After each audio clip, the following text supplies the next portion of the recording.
കുട്ടികൾ തെറ്റ് ചെയ്യുന്നത് തിരിച്ചടിക്കാൻ അല്ല, പറയാനാകാത്ത വികാരങ്ങൾ പുറത്തുവരാനാണ്. കുട്ടി കേൾക്കാത്തത് പ്രോബ്ലമല്ല, കുട്ടിക്ക് പറയാനാകാത്തതാണ് പ്രോബ്ലം. കുട്ടികളുടെ behaviour always has a reason. പക്ഷേ നമ്മൾ പലപ്പോഴും തെറ്റായ അർത്ഥം കണ്ടുപിടിക്കും. 1. ടാൻട്രം.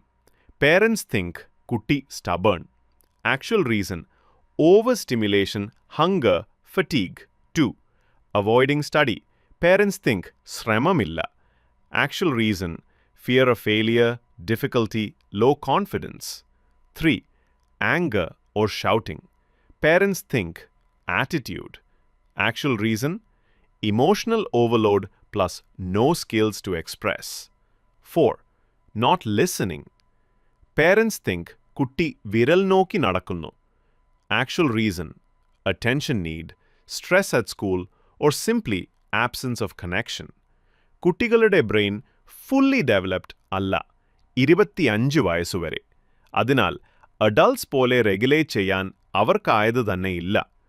കുട്ടി തെറ്റ് ചെയ്താൽ ആദ്യം ചോദിക്കേണ്ട ചോദ്യം, ഈ പെരുമാറ്റത്തിന് പിന്നിൽ ഏത് വികാരമാണ്? ആൻസർ കണ്ടെത്തിയാൽ പേരന്റിംഗ് ഹാഫ് സോൾവ്ഡ്.